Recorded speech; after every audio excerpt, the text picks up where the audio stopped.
Thank you everyone for joining us. My name is Cherish Benton. I'm the Managing Director of I4 Series. I4 Series is a business networking group. We're based here in Greenville, but we have sponsors all over the state. We've got some folks here from Charleston. We've got some people here from Hartsville, all over the state, and then we have our guest speaker in from California, and he's originally from South Carolina. So very excited to have both of our speakers here tonight. So let's get started, and I will introduce our first speaker, Mr. Danny Dorsel. He is a member of the South Carolina Governor's School for Science and Mathematics charter class of 1990, so the very first class to graduate from the school.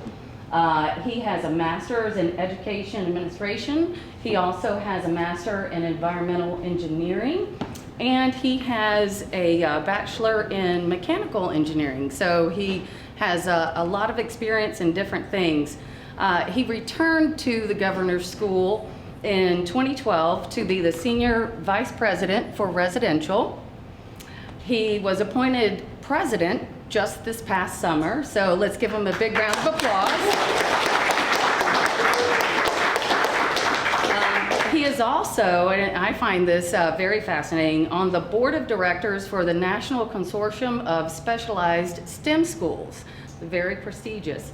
Also, his favorite pizza is mushroom and sausage.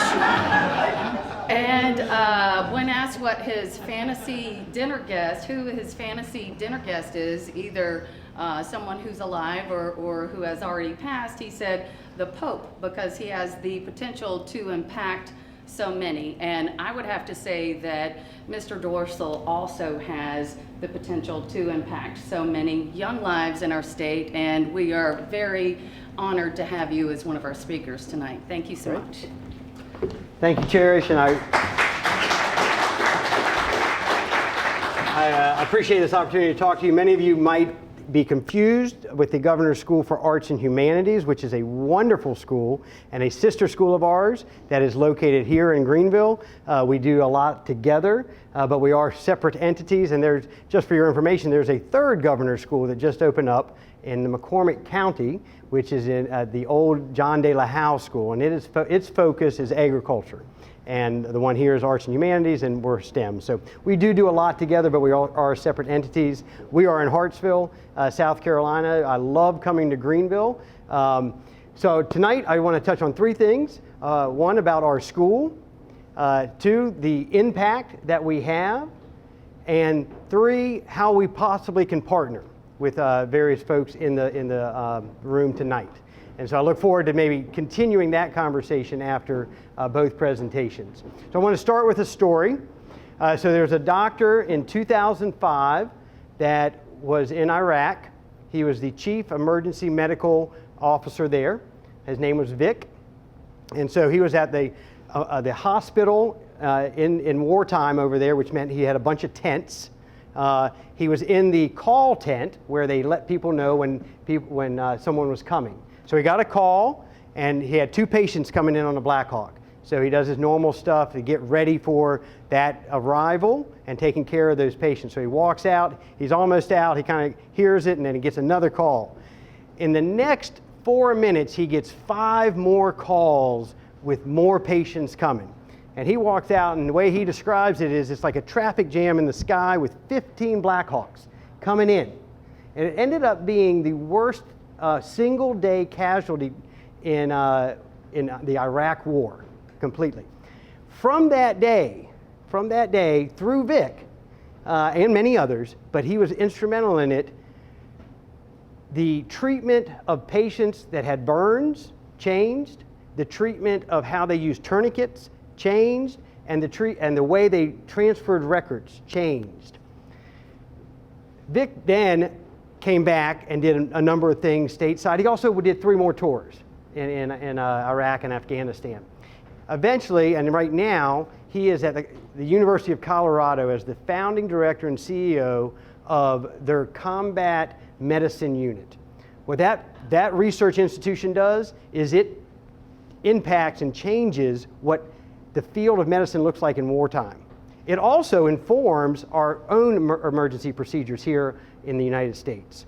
So, how does Vic tie into the governor's school? Well, how many people know where Denmark, South Carolina is?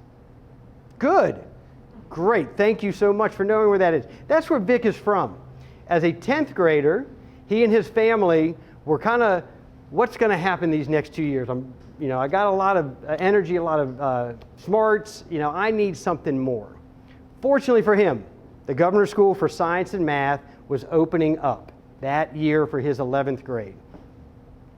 So Vic became, there is Denmark if you don't know where it is, Vic became one of my classmates in the 1990 class.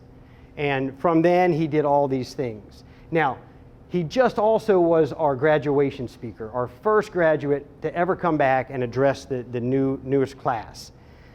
He told that story to that group. And I can't tell you how many students, moms, dads, grandparents came up to him and talked to him about what he did. And one of our athletic director was over there at the same time, and he sent people in those helicopters to Vic. And it was pretty touching when he, who was an athletic director, tough guy, Marine, met this guy who took care of his men. Vic will tell you, Governor's School didn't make that happen. But Governor's School, as he told the students, was the launching pad for it to happen. He got transformed while he was at Governor's School in that he met challenges that he had never met before. He understood how to work as a team. He understood that there's always a solution if you work hard enough and you work with other people. So that is just an example of the impact that a school like ours can have on students. So I want to tell you a little bit about the history of the school. The picture on the left is the original dorm at Coker's College campus where Wilson and I both lived. And I'm down here pointing at my room where I lived for a year. And Vic, were you really? Vic was up here. He was on the 4th floor, and one of his roommates, Kelly Peart, is in the audience. Kelly? He was upstairs. So his daughter actually is now a senior at the school. So we started on Coker College campus with that partnership with Coker College, and Sunoco was very instrumental in that, as was our legislators, and they still all are. We started with 128 students. It's 11th and 12th grade. You get admitted as 11th graders, and it's an application process, and you stay for your 11th and 12th grade, finish high school, go on to college. 128 kids. The picture on that's where we are now. Many more years later, 2003 we opened up the tall part, and in 2010 we opened up the wings. Again, partnerships with private and public partners to help us build that campus. We now house 288 students in that building, statewide, so we serve the entire state. Many people think that 288 is all we serve. Well, our mission, which has always been the same, is to seek out the most talented and dedicated students and help them move forward. We're not creating that doctor that is changing emergency medicine in 2 years. But we are transforming them somehow so that they can go on to the next place and get transformed some more and continue to get transformed some more. So our impact is to launch them into whatever area they want to go. We want to be a leader. We already are a leader, as Cherish mentioned, I'm on this board for national, for schools of STEM like us, and we are, I would say, in the top 5 in the country, depending on what metrics you use. We're number 1 in many of them. So, I mentioned that building that we currently have is 288 students, and that's oftentimes where people think, well, that's your impact, and that is correct. That is a massive impact, but we also do camps. We also do camps on our campus where we bring kids there for the summer. We bring them there during the school year. We bring teachers to our campus for the school year. We also go out to schools and we do the same thing. We do camps during the summer. We do school year educational experiences for students and teachers. And so that's that 1313. That's how many students we serve on campus in a given year. And the 1535 is how many students we go out and we meet them where they are and we serve them there. The new number right down there is we took advantage, just like you guys probably have, of last year's pandemic and the current situation that we're in still. But we took a crisis situation and changed potentially how you do business. All right, so we did the same thing. We took all of our camps and we moved them all online. And we served actually twice as many students in our camps in the summer because they were able to access it. The other thing that we did, and in 2013, we started an engineering virtual program where we partner with 22 high schools across the state. And what we do in 10th, 11th, and 12th grade with them is we teach about half of their classes, but those half that we teach are the equivalent to the first year of freshman engineering. All right, so they go to Clemson, they go to USC, they go to Citadel, they go to SC State, into any of their engineering programs, and they usually go in as sophomores.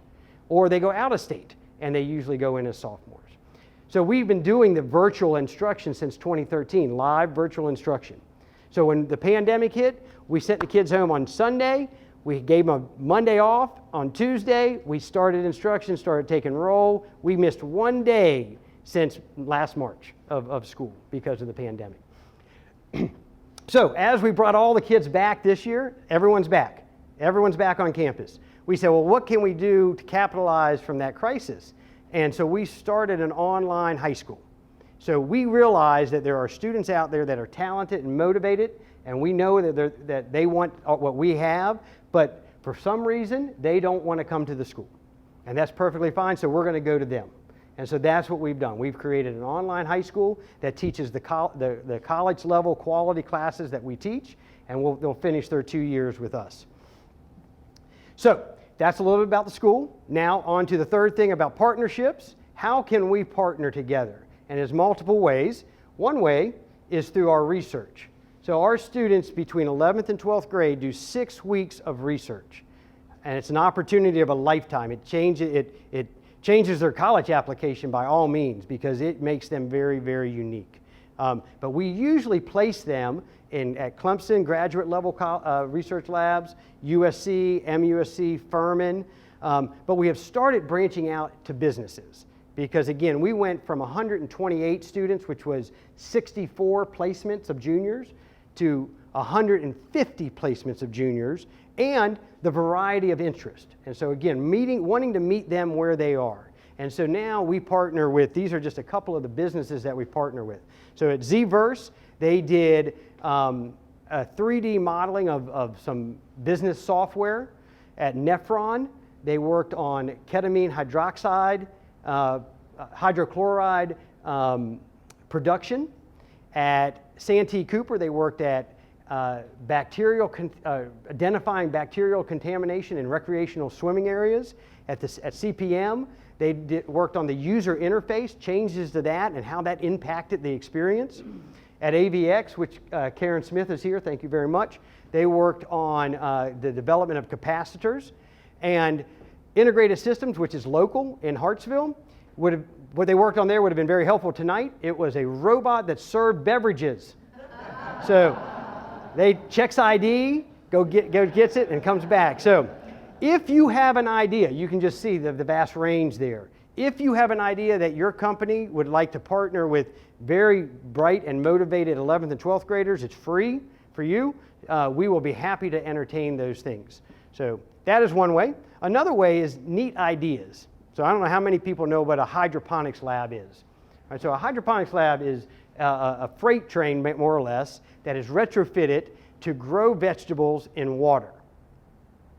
So why is that important? Well, in cities that there isn't a lot of place for gardens, it's nice to have. But why is it really important? For these areas in our world that can't grow because of the soil or really the dirt that they have underneath them.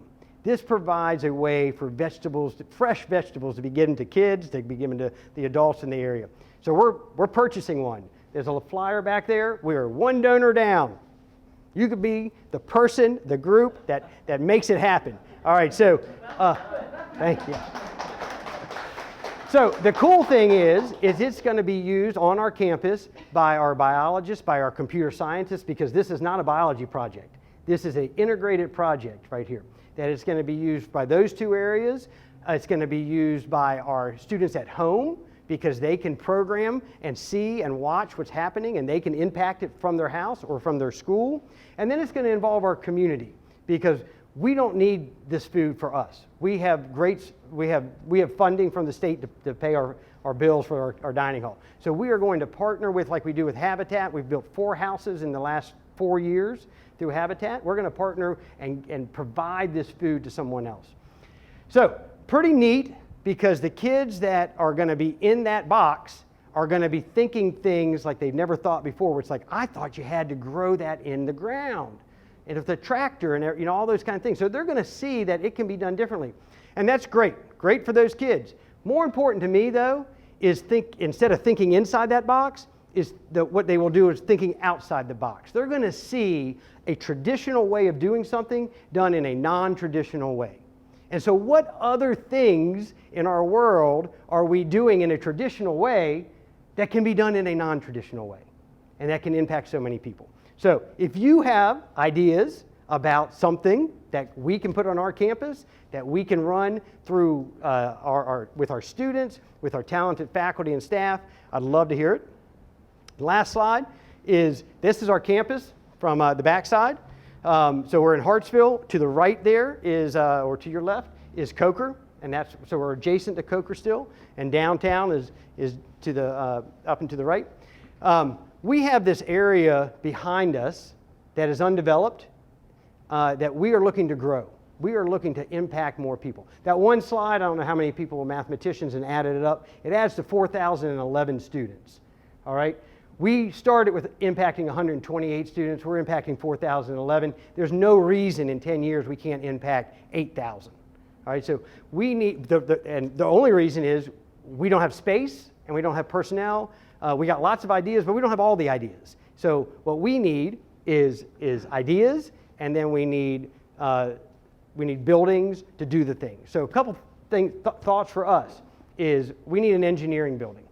We need a place where the kids can tinker and build, and not just, we have engineering labs, but anyone who's worked in the engineering field knows that gets cluttered up really, really quickly. We need big space. And fortunately, we got big land to build big space. The other things I'd like us to look at is outdoor classroom. We have this neat thing in between our fall semester and spring semester called January Interim, where the kids take a really cool 2.5-week class. That's all they do. So one of our teachers with their class is going to build a sustainable outdoor classroom in 2.5 weeks. Well, why can't we have a bunch of those out there? And so that's another thing. The other thing I'm really focused on is diversity, equity, and inclusion. There is no reason why we couldn't be the hub for DEI in STEM. There's no reason that we are very good at STEM education. All right? Well, there's no reason that we can't combine those two. And then the last one is that Teacher Resource Development Center, whatever you want to call it. This is the place, if you have teachers that are new especially, that want to come and teach, learn how to teach STEM fields at a high level, we can provide that. We have that, but again, so if you have ideas for us for growth, and again would like to partner with us, we'd love to have you. The last, the other impact here is Wilson White, who is just a wonderful man. We were a 2-year institution, so we were not there together, but we've gotten to know each other. And just like Vic, from Denmark to GSSM to now to Iraq, to all these other places, and now to Colorado University, Wilson's story is just as impactful. And he went from Andrews to GSSM, now to Google, but many steps in between. And I don't know if he'll tell you or not, but there was one teacher in particular, Janet Rutherford, that transformed, that changed his way of thinking, the way he looked at things. And I don't even know all the ways that she impacted you, but I just know it made you potentially into the man you are today. And her impact. So one person, one teacher can do that, and everybody here knows that. And he's been grateful and gracious enough to give back to the school, and now we have a scholarship in her name that allows for international travel for our students. So with that, Thank you for your time. I'll take any questions that you might have at this point, or I'll be available afterwards as well.